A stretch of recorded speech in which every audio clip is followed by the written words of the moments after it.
अस्सलाम वालेकुम नाज़रीन, मेरा नाम असद नवीद है और ये है कैपिटल स्पेशल। नाज़रीन, आज के जो मौज़ूआत हमने डिसाइड किए हैं वो मुईशत और सियासत है। पाकिस्तान के अंदर दोनों मामलाती बिखर के रह गए हैं, लेकिन बेहतरी के इम्कानात कितने किस हद तक हैं और आने वाली जो हमारी हुकूमतें हैं निगरान हुकूमत से हट के वो कितनी फोकस नज़र आती हैं पाकिस्तान की इकॉनमी को लेके, कितनी हमें वो डिवोटेड नज़र आती हैं पाकिस्तान की इकॉनमी को लेके, उस पर बात की जाएगी। लेकिन हमारा जो आज का मौजू है वो ये होगा कि अनवरुल काकड़ साहब ने अपने जो अपनी काबीना फॉर्म की है, एक तो टेक्नोक्रेट्स पे ये काबीना बेस करती है जो कि एक अच्छी बात है, और कोई बहुत ज़्यादा इनका बैकग्राउंड है नहीं इतना मैनेजमेंट को लेके या इतने हाईएस्ट लेवल पे आप जिसको कह सकते हैं कि हुकूमतें इन्होंने संभाली है। लेकिन at least for the sake of for the right person for the right job इनको कहा जा सकता है कि इन्होंने सही बंदे का इंतखाब किया है मिनिस्ट्रीज़ को लेके। लेकिन लोगों का इबहाम है कि इतनी बड़ी मैनेजमेंट की पोस्ट पे ये कभी रहे नहीं।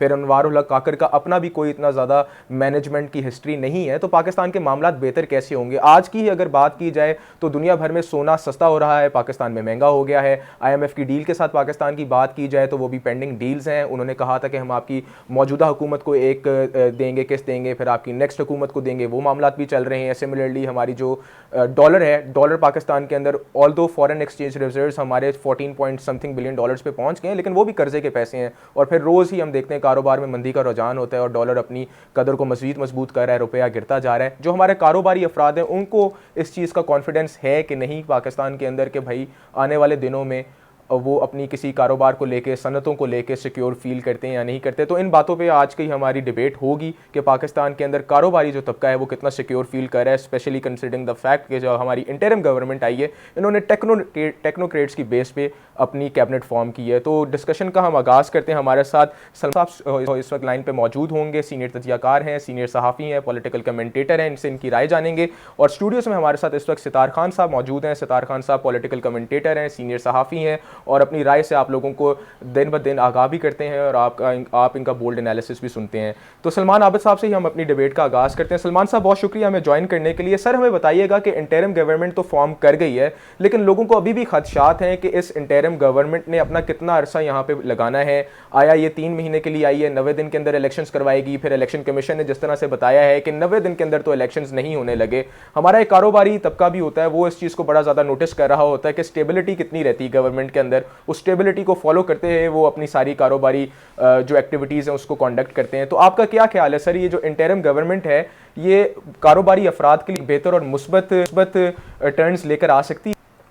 देखिए, बज़ाहिर तो इंटरिम गवर्नमेंट जो है उसके पास मैंडेट जो है वो 90 दिन का है और बुनियादी मकसद उनका इंतखाबात करवाना है। लेकिन लगता ऐसे है कि जैसे वो इंतखाबात करवाने के लिए फिलहाल आए नहीं है और उनको कोई और टास्क दिया गया है जिसमें मईशत की बहाली समेत कुछ और भी सियासी अज़ाइम हो सकते हैं। यही वजह है कि अभी तक पाकिस्तान में इलेक्शन के बारे में डाउट जो है वो बढ़ रहे हैं। कल अगर से इलेक्शन कमीशन ने ये तो कह दिया खुलकर कि जी नवंबर में इंतखाबात मुमकिन नहीं है, लेकिन अगर इलेक्शन कमीशन डेट दे देता फरवरी की या मार्च की तो उससे इबाम खत्म हो सकता था। लेकिन वो भी डेट नहीं दी है, अनडिफाइंड किस्म का उन्होंने अपना ऐलान किया है। तो इससे इलेक्शन के बारे में जो मामला है वो काफी पुश चला गया है और पेंडिंग चला जा रहा है और उससे फिर एक नया एम्बिग्युइटी क्रिएट होगी, कॉन्स्टिट्यूशनल क्राइसिस क्रिएट होगा। सुप्रीम कोर्ट बार एसोसिएशन जो है वो पहले ही अदालत में जा चुकी है। आज पाकिस्तान बार काउंसिल और इस्लामाबाद बार काउंसिल ने एक तहरीक चलाने की बात कर दी है। तो मुझे लगता है कि एक लीगल क्राइसिस तो उनको फेस करना पड़ेगा इस केयर टेकर गवर्नमेंट को। दूसरी बात है कि जो केयर टेकर गवर्नमेंट से एक्सपेक्टेशन की जा रही है मईशत की बहाली समेत मुल्क के बाकी मामला के बारे में, अव्वल तो वो उनका मैंडेट नहीं है और दूसरा ये है कि उनके पास वो कैपेसिटीज भी नहीं है। जैसे आप टेक्नोक्रेट्स का नाम दे रहे हैं कि ज्यादातर लोग वही हैं जो मुख्तलिफ शोबाजात में पहले भी परफॉर्म करते रहे हैं किसी न किसी शक्ल में, लेकिन क्या नतीजा निकला है, हमने कौन से उनके साथ बेहतरी का काम देखा है। और दूसरी बात है कि हमारा जो क्राइसिस है वो इतना छोटा क्राइसिस नहीं है कि कोई शॉर्ट टर्म पीरियड के अंदर कोई जो है ना उसके अंदर से कोई इनकलाब निकाल लाएगा, बहुत बड़ी बुनियादी तब्दीलियां लेके आ जाएगा। आप देखिए, जिस दिन निगरान वज़ीर आज़म ने हलफ उठाया है उसी दिन पेट्रोल की कीमतों में इजाफा भी हमने देख लिया, डीजल की कीमतों में भी इजाफा देख लिया और अभी भी IMF की बहुत सी शराइत ऐसी हैं जब उनसे अमल दरामद किया जाएगा तो उसका डायरेक्ट इम्पैक्ट जो है वो लोगों पर पड़ेगा। अब देखना यह है कि अगर इलेक्शन से डिले होता है तो क्या पीपल्स पार्टी, PMLN, JUI और दीगर जमातें जो है वो बर वक्त इंतखाबात के हवाले से कोई तहरीक सुनाएंगी या ये खामोश होकर बैठ जाएंगी? क्योंकि एक जवाब तो इन्होंने खुद भी तो पेश किया है ना, साबका शहबाज शरीफ साहब की हुकूमत ने जब मुश्तरका मफादाती कौंसिल में जब उन्होंने ये तय कर दिया कि जनाब के नई मरदमशुमारी और नए नताइज की बुनियाद पर इंतखाबात होंगे, तो एक जवाब तो इलेक्शन के डिले का वो खुद पेश करके आए क्योंकि उनको भी इलेक्शन जो है शायद नवंबर में सूट नहीं करता था। तो मुझे तो ये लगता है कि जरा क्राइसिस हमारा बढ़ेगा, पॉलिटिकल क्राइसिस भी बढ़ेगा, लीगल क्राइसिस भी बढ़ेगा और इकोनॉमिक क्राइसिस भी बढ़ेंगे, तो काफी क्रिटिकल सिचुएशन है और बहुत ज्यादा हम एक्सपेक्टेशन लगा रहे हैं केयर टेकर गवर्नमेंट से। मुझे नहीं लगता कि वो उस तरह से कोई परफॉर्म कर सकेगी जिस तरह से हम तो कर। अच्छा सलमान साहब, लोगों का ये मानना है कि जो निगरान हुकूमत है ऑब्वियसली ये एस्टेब्लिशमेंट बैक्ड हुकूमत है मुबैना तौर पे, और फिर हम माजी में देखते आ रहे हैं कि स्पेशल इन्वेस्टमेंट फैसिलिटेशन काउंसिल भी बनाई गई है। नज़र ये आ रहा है बज़ाहिर के जो हमारी एस्टेब्लिशमेंट है वो पाकिस्तान की इकॉनमी को रीबिल्ड करने की कोशिश कर रही है वाया निगरान हुकूमत के। तो लोगों को इस चीज़ में जो अनसर्टेनिटी है या थोड़े से इबहाम है वो दूर हो नहीं सकता निगरान हुकूमत की मौजूदगी से कि भाई ये आपकी हुकूमत है। लोगों का तो मसला देखिए, बुनियादी मसला रिलीफ का है। चाहे निगरान हुकूमत हो, उसके पीछे एस्टैब्लिशमेंट की पुष्पनाही हो, सपोर्ट हो। अगर तेल की कीमतें कम होती हैं, डीजल की कीमतें कम होती हैं, बिजली की कीमतों में कमी होती है, गैस की कीमतों में कमी होती है, मईशत दुरुस्त होती है, तो लोग कबूल कर लेंगे, कोई ऐसा मसला नहीं है।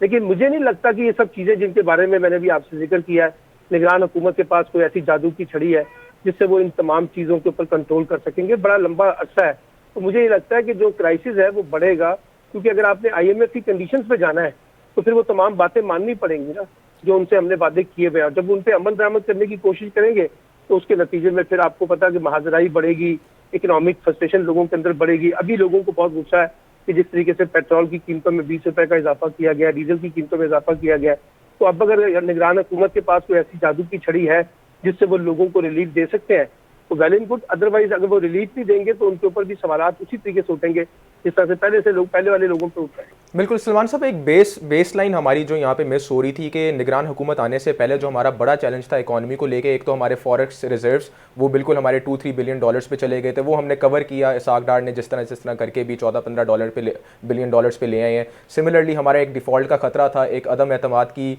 लहर चल रही थी ऑल ओवर द वर्ल्ड। जितने भी बैंक्स थे कमर्शियल और इंटरनेशनल बैंक्स वो हम पर एतमाद नहीं कर रहे थे। अब हम एक बेहतर पोजीशन पे तो हैं, फिर क्या आपको लगता है कि एक बड़ा चैलेंज होगा कि पाकिस्तान बेहतर इकॉनमी की तरफ ग्रैपल नहीं कर सकता कंसिडरिंग द फैक्ट? बड़ा चैलेंज तो यही है ना कि नंबर 1 मैंने आपको कहा कि जो मईशत के हवाले से लोगों को रिलीफ देना वो दें।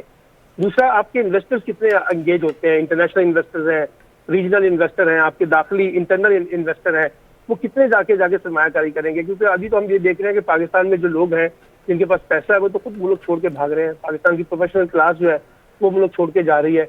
एक तो ये है। दूसरी बात ये है कि जब तक आप IMF के माहिदे पे चलेंगे तो आपको बड़ी स्ट्रक्चरल रिफॉर्म्स करनी है, अपने FBR के अंदर करनी है, टैक्सेशन सिस्टम के अंदर करनी है, लीगल रिफॉर्म्स करनी है। क्या वो रिफॉर्म्स कर सकेंगे? अगर वो रिफॉर्म्स करेंगे तो बहुत से पॉलिटिकल लोग नाराज हो जाएंगे। तो ये सब चीजें चैलेंजेस है ना कि जो फेस करना है। और निगरान हुकूमत के पास तो आपको पता है तो बहुत पावरफुल इस तरह से नहीं है। एस्टैब्लिशमेंट ही उनकी पुश पे खड़ी है, एस्टैब्लिशमेंट ही उनकी असल ताकत है। तो लेट्स सी एस्टैब्लिशमेंट और केयर टेकर गवर्नमेंट के दरमियान जो कोलिशन बिल्ड होता है उसमें क्या कोई ऐसी चीज होती है जिससे मुल्क की मईशत को कोई फायदा हो सकता है। ठीक है सितार खान साहब, आपसे पूछना चाहूँगा कि मुल्क में इस वक्त डॉलर्स हैं नहीं, फिर सलमान आबिद साहब ने जिस तरह से बताया कि लोगों को अगर रिलीफ ही नहीं मिलेगा तो फिर आप कैसे एक्सपेक्ट कर सकते हैं कि हमारी यहाँ पे फाइनेंशियल कंडीशन, इकोनॉमिक कंडीशन बेहतर हो जाएगी? डॉलर्स है नहीं, रिलीफ कहाँ से मिलेगा? सब्सिडीज़ लोगों को कहाँ से मिलेंगी? कैसे मैनेज करेगी निगरान हुकूमत आवाम को, आम आदमी को रिलीफ कैसे पहुँचाएगी? पाकिस्तान का मसला हमेशा से तकरीबन वो कोई मुनासिब जगह पर, जिसे कहते हैं ना पाकिस्तान को खड़ा हो जाना चाहिए था, मुनासिब जगह पे पाकिस्तान कभी भी नहीं खड़ा हो सका। कोई थोड़ी बहुत बेहतरी आई होगी लेकिन वो भी था वक्ती, वो बहाल नहीं होता कि कोई उसकी वजह बनी जिसकी वजह से कोई थोड़ा इस्तेकाम मिला। माली तौर पर, मुआशी तौर पर इस्तेकाम तो मिला, लेकिन सियासी तौर पर मेरे ख़्याल में जब से पाकिस्तान बना है, सियासी तौर पर पाकिस्तान की किस्मत में इस्तेकाम नहीं है। क्योंकि सियासत जिस तरह से हुई है हमारे मुल्क में और जिस तरह से सियासी तौर पर सियासी जमातें उभर के आई हैं, इनके दरमियान फासला इतना बढ़ जाता रहा कि ऐसे लगता था जैसे एक दूसरे को बर्दाश्त करना बहुत ही मुश्किल काम है। मतलब कोई भी ये नहीं, मैंने आज तक किसी को ये सुना नहीं है कहते हुए कि मैं इलेक्शन हार गया, मैं कोशिश करूँगा कि अगली मरतबा इलेक्शन में लोगों को उस जगह पे ले जाऊं जहां जिसकी वजह से लोगों ने मुझे वोट नहीं दिया। ऐसा नहीं हुआ। कोई ना कोई उसने कहा कि जनाब ये इलेक्शन ही ठीक नहीं हुए, ये धांधली हुई है और ये कोई चक्कर चला है और ये कोई साजिश हुई है और ये कोई पीछे से कोई आ गया तो ऊपर से कोई आ गया, कोई दाएं से आ गया, कोई बाएं से आ गया। तो सियासी तौर पर इस तरह इस्तेकाम किसी मुल्क में भी नहीं आ सकता। अगर सियासत इस तरह जहाँ जिस तरह से चलती रही है और जिस दाने पे आगे खड़ी हो गई है, अगर सियासत यहाँ पे रहेगी ना, तो आने वाले वक्तों में कम अज़ कम सियासी इस्तेकाम आपको मिलना इंतहाई मुश्किल काम है। सियासी इस्तेकाम नहीं मिल सकेगा तो मुआशी जो इस्तेकाम है ना, वो बहरहाल कई एक मौक़ों पर मुआशी इस्तेकाम थोड़ा बहुत ज़रूर आ जाता है, लेकिन उसकी वजूहत कुछ और होती हैं, उसका बैकग्राउंड कुछ और होता है। पाकिस्तान में सियासी इस्तेकाम आपको लाना पड़ेगा, सियासी जमातों को इतना मैच्योर होना पड़ेगा कि किस किस बात पे उन्होंने अपने मुखालिफ की मुखालफत करनी है और किस बात को उन्होंने बात का बंधन नहीं बनाना। अब होता ये है कि थोड़ी सी गुंजाइश निकलती है, जैसे मिसाल के तौर पर पाकिस्तान में ऐसी रवायत नहीं है इस्तीफ़ा देने की। अब इस्तीफ़ा जिन मुल्कों में दिया जाता है वहाँ पर भी ये रवायत नहीं है कि हर एक छोटी से छोटी चीज़ पे आप दूसरे से इस्तीफ़ा मांग रहे हो। वहाँ पर भी ऐसा नहीं होता। वहाँ पर इस तरह होता है कि जब कभी भी कोई बहुत बड़ी वारदात हो जाती है, कोई डिबैकल हो जाता है, कोई डिवॉस्टेटिंग सिचुएशन आ जाती है, उसमें वो कहते हैं कि जी अब ये वक्त है कि इनको इस्तीफ़ा दे जाना चाहिए, वज़ीर-ए-आज़म को इस्तीफ़ा दे देना चाहिए, सदर को इस्तीफ़ा देना चाहिए या वज़ीर को इस्तीफ़ा दे देना चाहिए जो मुतल्लिका वज़ीर होता है। हमारे यहाँ ये होता है कि अगर सुबह बारिश तेज़ हो गई तो कहते हैं जी ये तो इस्तीफ़ा है, इस्तीफ़ा देना चाहिए। अगर बारिश कम हुई तो कहते हैं नहीं जी इस्तीफ़ा बनता है इनका, बारिश कम क्यों हुई है। अब इस तरह के ममालिक में सियासी इस्तेकाम नहीं आ सकता। लेकिन सितार खान साहब, सवाल यहाँ पे ये पैदा होता है कि चलें पाकिस्तान सियासी इस्तेकाम को कब अचीव करता है वी डोंट नो, लेकिन political stability obviously economic stability के लिए ज़रूरी है, लेकिन फंडामेंटल फ्लॉज को भी तो सही करना पड़ना है। वो जो भी हुकूमतों, मिसाल के तौर पर स्टेट ओन्ड एंटरप्राइजेस की बात कर लें, आप एनर्जी क्राइसिस की बात कर लें, करंट डेफिसिट की बात करें, current account deficit, trade deficit की बात कर लें, and the list goes on. Pakistan के मसले स्ट्रक्चरल रिफॉर्म्स में, डेब्ट रिस्ट्रक्चरिंग में पड़े हैं। अब आप पॉलिटिकल स्टेबिलिटी को अचीव पता नहीं कब जाके करते हैं, और जब फिर करते हैं इन मामलात में आते नहीं आते। मैं आपको एक और मिसाल दे देता हूं कि अभी इस्लामाबाद एयरपोर्ट, लाहौर एयरपोर्ट और कराची एयरपोर्ट को आउटसोर्स करने की बात की जा रही है, लोगों की पेंशन्स के ऊपर सवाल किए जा रहे हैं। ये बड़े टफ डिसीजंस होते हैं, जब तक ये टफ डिसीजंस नहीं लिए जाएंगे पाकिस्तान की इकॉनमी कैसे बेहतर होगी। अब ये जिन एयरपोर्ट्स की आपने मिसाल दी है, तो मैं रिपोर्टिंग करता रहा हूँ, वो इस्लामाबाद का एयरपोर्ट हो, वो कराची का एयरपोर्ट हो, वो लाहौर का एयरपोर्ट हो, ख़ास तौर पे इस्लामाबाद एयरपोर्ट, क्योंकि सबसे नया इस्लामाबाद का एयरपोर्ट है। अब ये एयरपोर्ट तो अव्वल तो जिस तरह से बने हैं इस तरह से एयरपोर्ट बनने ही नहीं चाहिए थे। एयरपोर्ट बन गए, बज़ाहिर तो लोगों को फैसिलिटेट किया गया, ठीक है, लेकिन बिहाइंड द सीन जो कुछ इन 3 प्रोजेक्ट्स पे होता रहा इनकी तामीर में, वो किसी मुनासिब, जिसे मुनासिब मुल्क कहा जाता है, जहाँ मुनासिब लोग होते हैं, वहाँ नहीं बन सकते थे इस तरह के एयरपोर्ट। ये एयरपोर्ट जिस तरह से बने हैं, अगर इसी तरह के एयरपोर्ट बनने हैं और इसी तरह से आपने लागत को 1% से 100% पे लेके जाना है, यानी कि बहुत होता है परसेंटेज में इजाफा हो गया लागत। क्या हुआ कि जी तामीर में ताख़ीर हुई। अब तामीर में ताख़ीर की वजह से लागत में इजाफा हो गया। वो भी तामीर में ताख़ीर क्यों हुई, क्या उसकी जेन्युइन रीज़न थी? फिर उसके बाद तामीर में जो ताख़ीर हुई उसकी वजह से लागत में जो इजाफा हुआ, क्या वो बनता था? तो ये हमारे यहाँ पर बुनियादी तौर पर जो बेसिक्स हैं ना हमारे यहाँ, वो बेसिक अभी तक सुलझाए नहीं जा सके। सर उस बेसिक को सितार साहब, उस बेसिक को सही करने के लिए एक बड़ा अच्छा इनिशिएटिव लिया गया था और हमारी आर्मी ने लिया। Basically special investment facilitation council बनाई और डायरेक्टली उन्होंने कहा कि यार आपने जो भी आपके इन्वेस्टर हैं, इंटरनेशनल हैं या डोमेस्टिक हैं, जो बड़ा सरमाया लाना चाहते हैं, हमारे पास डायरेक्ट लेकर आएँ। एक स्टेप तो लिया गया है। मेरा आपसे सवाल फिर यही आ जाता है कि बेशक निगरान हुकूमत हो, उनका यहाँ पर क्या इख्तियार रह जाता है? अगर कोई मुंतखब होकर हुकूमत आती है, चलें इन्वर्टेड कॉमर्स में ही कह लेते हैं, उनके पास क्या इख्तियार रह जाता है? क्योंकि अभी तो अदम एतमाद बहुत ज़्यादा है, हुकूमतों के ऊपर भी है, इन्वेस्टर लोगों के ऊपर भी अभी देखते हैं। तो आप इसको कैसे देखते हैं, मामला चलेंगे कैसे? इनिशिएटिव्स तो लिए जा रहे हैं। असद साहब, ये जो इनिशिएटिव है ना, हर दौर में लिए जाते हैं। जब भी कभी आता है, कोई ऐसा वक्त आता है, तो कहा जाता है कि इनिशिएटिव लिया गया। अब ये कैसा इनिशिएटिव होता है जिसकी हमेशा जो अलिफ पे रहता है, जो एक जगह पे खड़ा रहता है, कहते हैं ये इनिशिएटिव था।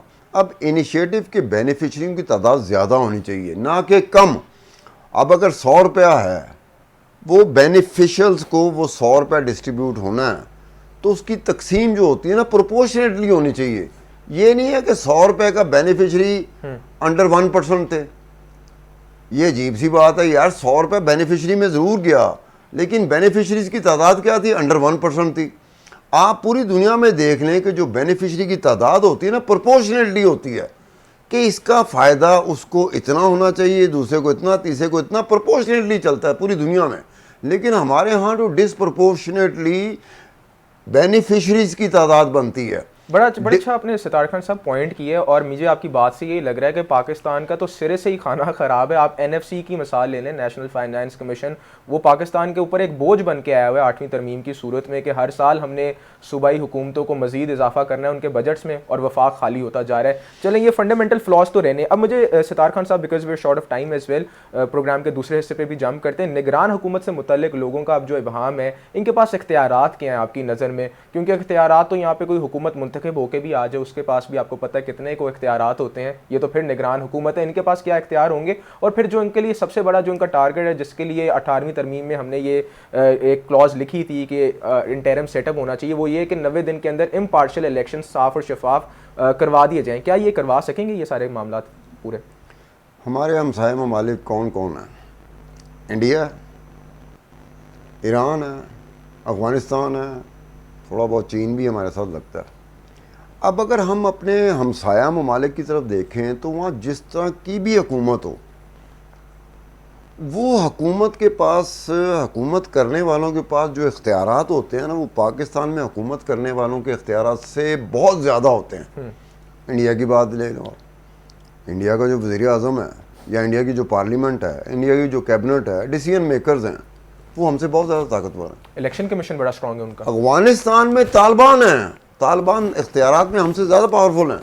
इख्तियारात तो है ना, ये तो नहीं है कि तालिबान को कोई पीछे से आके इशारा कर रहा है कि आपने दाएं मुड़ना है, कोई वहाँ दूसरी तरफ से इशारा कर रहा है आपने बाएं मुड़ना है। आप दाएं और बाएं मुड़ने का कह दें तो वो क्या करेगा? ईरान की मिसाल ले लो, चीन की मिसाल ले लो, हुकूमत जिस तरह की मर्ज़ी हो, चाहे वो सोशलिस्ट है, कम्युनिस्ट है, या एक्सट्रीमिस्ट हैं, या जमहूरियत है, आप जिसको मर्ज़ी ले लें, उनके इख्तियारात जो वहाँ पर पर्दा स्क्रीन पर आते हैं, जिनकी हुकूमत बनती है, उनके इख्तियारात हमारे यहाँ पर हुकूमत बनने वालों जिनकी बनती है उससे उनके मुकाबले में इख्तियारात उनके बहुत ज़्यादा होते हैं। हमारे यहाँ ये है कि आप पहले ये देखें कि कौन है जिसकी हुकूमत है। हमें समझ नहीं आती कि सम टाइम आपको प्राइम मिनिस्टर लगता है कि बड़ी जमात है, उसका वो सरबराह है, या पार्टी ने उसको चुना है, वो वज़ीर आज़म बन गया है, parliamentary form of democracy Pakistan में है। तो कई दफ़ा पता लगता है कि यार ये वज़ीर आज़म उतना तगड़ा नहीं है जितना इसको होना चाहिए था।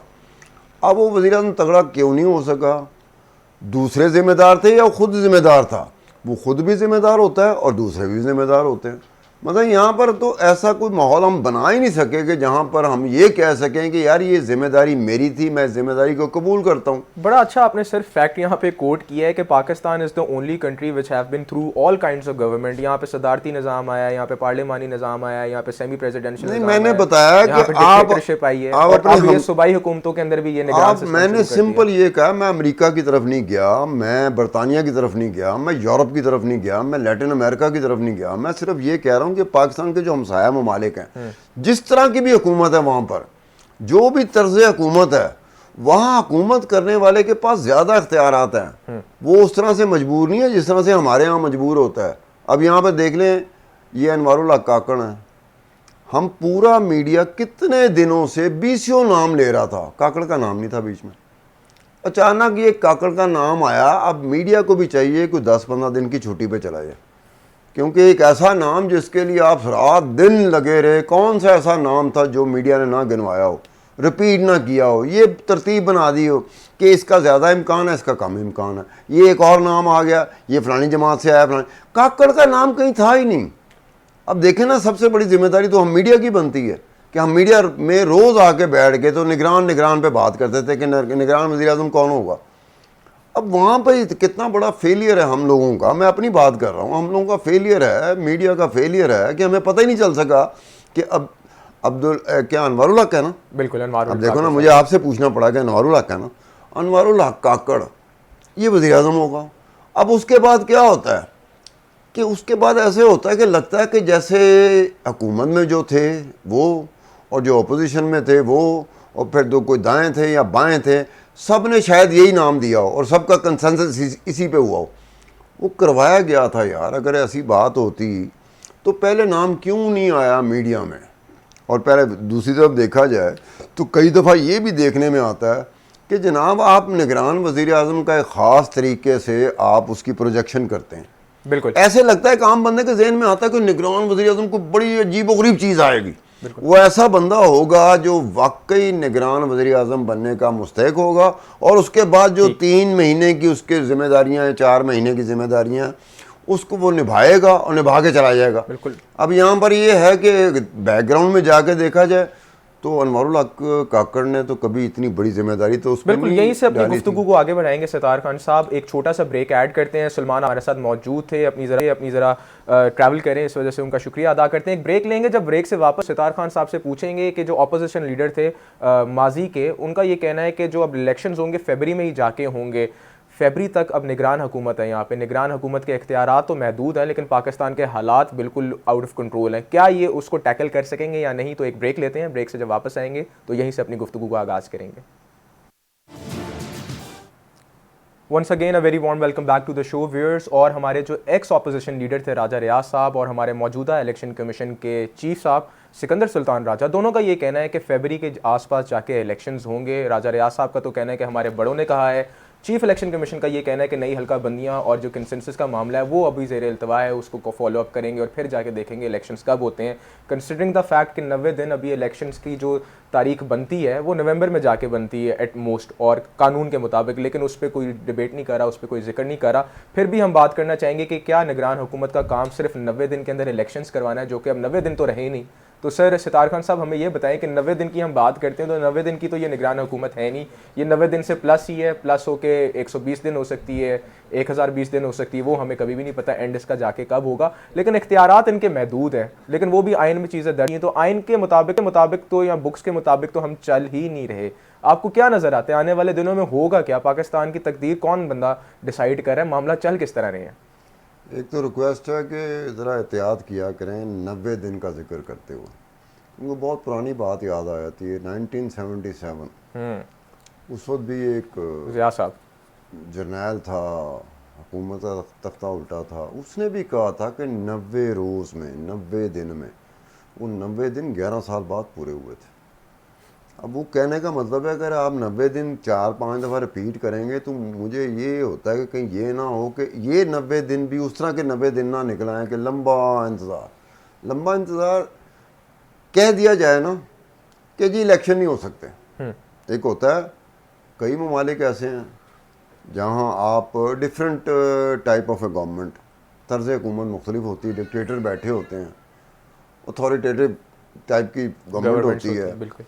वो कहते हैं कि जी इलेक्शन को भूल जाएं, और वाकई लोग भी भूल जाते हैं कि यार बैठा हुआ बंदा तो इलेक्शन का क्या करे। हमारे यहाँ मसला कुछ और है कि यहाँ ऐसा नहीं है कि जी आपने 4 साल इंतज़ार करना है, 5 साल। अब बढ़ाओगे आप, पहले चलें आप, उस वक्त टेक्निकल सी बात थी कि चलें वफाकी हुकूमत या कौमी असम्बली, वो आपने डिज़ोल्व कर दी, जिस किसी की भी हुकूमत थी उन्होंने डिज़ोल्व कर दी। अब वो था कि जी पहले वफाकी होंगे या सूबाई बाद में होंगे, फिर उन्होंने कहा जी एक ही दिन होने चाहिए जनरल इलेक्शंस। ठीक है, बिल्कुल। उसके बाद हो गया कि वो जिसकी हुकूमत थी, पंजाब में भी उसकी हुकूमत थी, KPK में उसकी हुकूमत थी, जो वफाक में बैठे हुए थे वो कहते हैं ये अपनी हुकूमत तोड़े, ख़त्म करे, डिज़ोल्व करे तो हम करा देंगे। उसने पता नहीं क्या सोच समझ के किया या बग़ैर सोचे समझे किया। कुछ लोग तो वो हम ही उसके कहते हैं कि वो फ़ैसला भी बग़ैर सोचे समझे कर दिया गया था। फ़ैसला कुछ हुआ था, वो ये हुआ था कि असम्बलियाँ हम नहीं तोड़ेंगे पंजाब की और KPK की, लेकिन अचानक वन फाइन मॉर्निंग तो नहीं था, वो रात लेकिन का। सितार खान साहब आपने जैसे कहा कि बता देना चाहिए, अब तो बता दिया, राजा रियाज ने भी बता दिया कि बड़ों का बताया, फरवरी का बताया ना। राजा रियाज साहब की एक और बात है कि इन्होंने एक और बात में भी ज़रा बाजी ले जाने की कोशिश की। इन्होंने कहा अनवारुल हक है ना, मैं पूछ रहा हूँ अनवारुल हक है ना, बिल्कुल, अनवारुल हक काकड़ साहब के बारे में उन्होंने कहा ये नाम मैंने दिया था।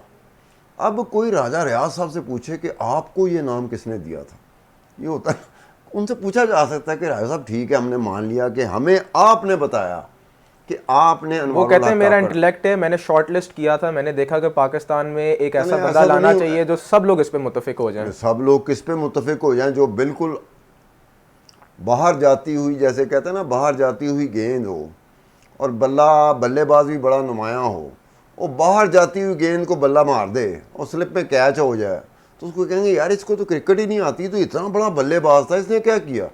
ये गेंद बाहर जा रही है, वो गेंद के पीछे जा रहा है। नहीं, वो कहते हैं मैंने छोटे सूबे का लिहाज किया है, हमेशा इसको हम इग्नोर करते थे। क्या क्या कि यहाँ पर भाईजान एक मोहम्मद खान जुनेजो साहब आए थे, वज़ीर आज़म, बिल्कुल 85 के इंतखाबात हुए थे, नॉन पार्टी बेसिस पे, पार्टी बेसिस पे नहीं हुए थे, नॉन पार्टी बेसिस पे हुए थे। उस वक्त भी ये नारा आया था कि जी सिंध सूबा बड़ा महरूम सा सूबा है, इस महरूम सूबे से हम बंदा ले रहे हैं वज़ीर आज़म। अब ये जो बातें हैं ना, ये आसरे की, ढकोसले की मतलब की बातें होती हैं, काम कुछ और होता है, मकसद कुछ और होता है। छोटा सूबे का नाम ले लिया गया। अब ये अजीब सी बात है कि आप क्या यहाँ म्यार ये रह गया, या कानून ये है, या आइन ये है कि उसमें लिखा हुआ है कि जी महरूम जो सूबा होगा, और महरूम सूबा आप कैसे डिटर्मिन करोगे? वहाँ से बंदा लेना, उस सूबे ने फिर भी महरूम ही रहना है, तो फिर फ़ायदा क्या हुआ? वो सूबा महरूम ही रहेगा। बलूचिस्तान आप क्या समझते हैं कि बलूचिस्तान तरक्की कर जाएगा? No way at all. अब बंदा को पूछे कि आपने कहा था कि जी हमने महरूम सूबे से, छोटे सूबे से लिया। मैं तो sir on the lighter mode ही बात कर रहा था। राजा रियाज ने तो अपनी ऑपोजिशन का नहीं ख्याल रखा, उन्होंने बलूचिस्तान का क्या ख्याल रखना है। बहरहाल मैं आगे डिबेट को बढ़ाता हूँ। सितार खान साहब हमें ये बताएं कि अब इलेक्शंस तो एक मजाक बन गया है इस मुल्क में, और कहा ही जाता है, जैसे हम डिबेट के शुरू में बात कर रहे थे, कि पॉलिटिकल स्टेबिलिटी, इकोनॉमिक स्टेबिलिटी के लिए बड़ा ज़रूरी है। आपको लगता नहीं कि इलेक्शंस बर वक्त हो जाएँ, जो भी नताइज आते हैं आ जाएँ? अब जो लोग भी इसको मैनेज करें उनको ये कंसिडर करना पड़ना है कि पाकिस्तान के हालात बड़े ख़राब हैं, हमारा डेप्ट बहुत ज़्यादा है, इकॉनमी स्ट्रगल कर रही है, नौजवान नस्ल बाहर जा रही है, कारोबार के यहाँ पे ठप होकर रह गया है, बिजली के मामला हों, पेट्रोल आए दिन ब दिन बढ़ता जा रहा है। तो उसको स्टेबल करने के लिए अवाम की नुमाइंदगी होनी चाहिए। ऐसा नहीं हो सकता कि हम यहाँ पे एक इंटरम सेटअप ला के बिठा दें और फिर उनको ड्रैग किए जाए। कितना ड्रैग कर लेंगे? ड्रैग करने के बाद भी तो इलेक्शंस करवाने पड़ेंगे। ये जो डिसीजन मेकर्स हैं या पॉलिसी मेकर्स हैं, आपको लगता है कि ये अभी इस कॉन्वर्सेशन में या इस डिबेट में मुब्तला है कि इन्होंने सोच लिया है जो इन्होंने करना है? पाकिस्तान में ये होता रहा कि एक तो हम पाकिस्तानियों को ना ख्वाब देखने का बड़ा शौक़ होता है, और जो ख्वाब दिखा रहे होते हैं उन्हें ख्वाब दिखाने का बड़ा शौक़ होता है। उन्हें पता होता है कि कौम ऐसी, इसको ख्वाब दिखाओ, अच्छे दिन की आवाज़ दे दो, आने वाला वक्त अच्छा होगा, आने वाले दिन अच्छे होंगे। तो हम भी आदी होते हैं, महरूमियाँ इतनी हमारी बढ़ चुकी होती हैं, मसाइल हमारे इतने बढ़ चुके होते हैं कि हम नया ख्वाब देखने पर मजबूर हो जाते हैं। हमें ज़मीनी हक़ाइक़ को अगर हम देख के चलें तो शायद हमें किसी ख्वाब की ज़रूरत ना पड़े, और ये मसाइल जो बन चुके हैं और ये महरूमियाँ, ये भी इस तरह की ना हो। मैंने ज़मीनी हक़ाइक़ को देख के चलना है, तो मेरे लिए मायूसी के लम्हात जो होंगे, मायूसी का इम्कान बहुत कम होगा। लेकिन अगर मैंने ख्वाब देखना शुरू कर दिया तो मायूसी तो मेरा इंतज़ार कर रही है, नाउमीदी तो मेरा इंतज़ार कर रही है, क्योंकि मैं ख्वाब देख रहा हूँ। और ख्वाब में क्या देख रहा हूँ कि हम बहुत ऊपर जा रहे हैं। अब ये ख्वाब है, आपने ज़मीनी के हक़ाइक़ को देख के चलना है। पूरी दुनिया में जो कौमें ऊपर गई हैं ना, उन्होंने ज़मीनी हक़ाइक़ को देखते हुए ख्वाब उन्होंने कोई नहीं देखा, उम्मीद उन्होंने अच्छी चीज़ की लगा के रखी। यहाँ लोग कहते हैं आप खान साहब नाउमीदी क्यों पैदा करते हैं? मैं कहा ज़मीनी हक़ाइक़ देखना, नाउमीदी पैदा करना, दोनों में बड़ा फ़र्क होता है। मैंने अपने ज़मीनी हक़ाइक़ देखने हैं तो मैं आगे जा सकूँगा, मेरा इम्कान है आगे जाने का। तो जो अगर मैंने पहले दिन से ख्वाब देखने शुरू कर दिए हैं, यहाँ इस मुल्क में ऐसे ही होता है कि आप मैं क्यों गुत्थम गुत्था होते हैं, क्यों हम मसाइल की बात कर रहे होते हैं, क्यों हम महरूमियों की बात कर रहे होते हैं। उसकी वजह यह है कि हमें ख्वाब देखने की भी आदत पड़ गई। एक तो होता है रात को सोते हुए ख्वाब देखना, एक जागते हुए ख्वाब देखना। हमें जागते हुए ख्वाब देखने की आदत पड़ गई।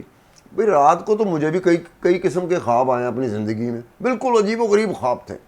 और सुबह उठ के मैं फिर उस ख्वाब पे यह हंस रहा होता था या उसको शेयर कर रहा होता था कि यार बड़ा अजीब व गरीब ख्वाब आया कि मैं सल्तनत मेरी लगी हुई है, दरबार मेरा लगा हुआ है, बादशाह सलामत बना हूँ। भाई ये रियलिटी का इससे तो कोई ताल्लुक़ नहीं। लेकिन हम उसी चीज़ को जीते जागते हुए उस तरह के ख्वाब देखते हैं। पाकिस्तान बहुत आगे जा चुका है लेकिन बहुत सारे ख्वाब दिखाए जाते हैं इस मुल्क में, और वो हमारे नुमाइंदा करता, हमारे यार मुझे बात सुनो, अगर मुझे ख्वाब देखने की आदत ना हो तो कोई मुझे ख्वाब दिखा के दिखा दे मुझे। सर पिछले 76 साल से तो ख्वाब ही दिखाए नहीं, तो जा रहे मुझे हैं। आदत है ना अब ख्वाब देखने दिखाया की। जा रहा है, नवाज शरीफ आएगा तो मेरी बात पाकिस्तान सुने के ना, हालात बदल जाएंगे। अगर नवाज आप शरीफ का मुझे ख्वाब दिखा दिया, साबिक नहीं, चेयरमैन पीटीआई के ख्वाब दिखाए गए थे कि मुल्क में यार करप्शन मेरी खत्म बात कर सुने, दूंगा। अगर आप मुझे ये कह दें कि जी सत्तार खान साहब पूरी दुनिया में आप जैसा एंकर ही कोई नहीं है, तो ये एक्चुअली आप मुझे ख्वाब दिखा रहे हैं। अगर मैं वो ख्वाब देखना शुरू कर दूं तो ये मेरी मजबूरी है ना, ये मेरी कमज़ोरी है। मुझे पता होना चाहिए यार मैं पाकिस्तान का नहीं बन सका तो पूरी दुनिया का कैसा सबसे बड़ा एंकर बन सकता हूँ। ये हमारे लोगों को समझ जाना चाहिए, क्योंकि हमारे लोग इस तरह की बातें सम टाइम कर रहे होते हैं कि मैं उनकी शक्ल देखता हूँ, मेरी हंसी निकलती है और मेरी हंसी को देखते हुए कहते हैं कि खान साहब तो मजाक उड़ा रहे हैं। तो सर इस ख्वाब की दुनिया से कौन हमें जगाएगा? रियलिटी हमने खुद जागना है, ये नहीं कोई आगे जगाएगा, हमने खुद जागना है। हमने खुद अपने आप को जगाना है। अगर हम इंतजार में रहे कि कोई आगे ख्वाब से हमें उठाएगा, उसने तो अपना ख्वाब दिखाना है, वो पहले ख्वाब से निकाल के दूसरे ख्वाब में आपको ले लेकिन जाएगा। सर उम्मीद की थी ना, जैसे अदलिया है उससे कोई बंदे की तवक्कुआत होती हैं, एस्टेब्लिशमेंट से होती हैं, पाकिस्तान के सियासतदानों से होती हैं। अब बंदा खुद कितना कुछ कर सकता है। हमारे नौजवान यहाँ पे नस्ल है, आज सबसे ज़्यादा जो नौजवान नस्ल पाकिस्तान की माइग्रेट कर रही है, मिडल ईस्ट में जाती दिखाई देती है, Canada, Australia, north America, south America जाती दिखाई देती है। तो ना उम्मीदी तो है। देखो ये मेरी बात और वो सुनो। प्रैक्टिकलिटी की वजह से जा रहे हैं। अगर उनको ख्वाब दिखाया जाए तो वो तो इस मुल्क में रह जैसा जाए। यार अब आप देखें, हमारे मुल्क में रहने वाला बेहतर रोजगार के लिए मुल्क से बाहर जाता है। तो ये रियलिटी है ना सर। ये 70s से ऑनवर्ड है, ये 70s से ऑनवर्ड है कि हमारे लोग बाहर, ये मैं जो ब्यूरो ऑफ इमिग्रेशन है ना, मैं उसकी बात कर रहा हूँ जहाँ रजिस्टर्ड होता ऐसे है ही है। कि ये बंदा बाहर गया, उसका पूरा रिकॉर्ड पड़ा होता है, वो प्रॉपर तरीके से। ये बेचारे जो हमारे मारे गए थे समुद्री तूफान में, मैं उनकी बात नहीं कर रहा, मैं उनकी बात कर रहा हूँ। वो रोज़गार के लिए जाते हैं। हमारी तरह के जितने ममालिक हैं ना, वो रोज़गार के लिए दूसरी दुनिया में जाते हैं, दूसरे ममालिक में जाते हैं। ये और बात है। अब जब आप सिचुएशन ऐसी पैदा कर देंगे जिसमें आप कहते हैं ना मायूसी बहुत बढ़ गई, अब मेरी मायूसी जब बढ़ती है ना तो उसमें मैं भी जिम्मेदार हूँ कि मेरी मायूसी क्यों बढ़ी। अब मैंने सब कुछ छोड़ा वो दूसरे पे कि यार इसकी वजह से मेरी मायूसी बढ़ी, तो कोई तीसरा थर्ड पार्टी जो मुझे देख रही होगी, ऑब्जर्व कर रही होगी, वो कहेगा सत्तार खान साहब का यहाँ से कोई चीज़ हिल गई है, क्योंकि ये अपनी मासूमियों की जिम्मेदारी दूसरों पे डाल रहा है। अब कोई मामलात बेहतर होते दिखाई देते हैं आपको इवेंचुअली। हमारी नाजरीन भी हमें तवक्को करती है कि हमको कोई positive side of the politics भी दिखाएं, कुछ तो बेहतरी बताएं, कुछ तो उनको कोई ख्वाब हम भी दिखा दें, अगर दो चार दिखा सकते हैं कि पाकिस्तान का देखो मामला बहुत ख़राब है। हमने ख्वाब कोई नहीं दिखाना, सिंपल सी बात है, जिस दिन हम खुद ठीक हो गए ना, ये ऊपर ना नवाज शरीफ आ सकेगा, ना जरदारी आ सकेगा, ना इमरान खान आ सकेगा, ना कोई फौजी आ सकेगा। ये जिस तरह की हम उम्मीद लगा के बैठते हैं ना कि ये फलाने मुल्क का है, उस तरह का बंदा क्यों नहीं आता। उसके लिए हमें खुद अपने आप को बदलना पड़ेगा। हम इन्हीं पे डिपेंड करके बैठे होते हैं, कोई नवाज शरीफ पे डिपेंड करके बैठा है, कोई जरदारी पे डिपेंड करके बैठा है, कोई इमरान खान पे डिपेंड करके बैठा है, कोई किसी फौजी पे डिपेंड करके बैठा हो।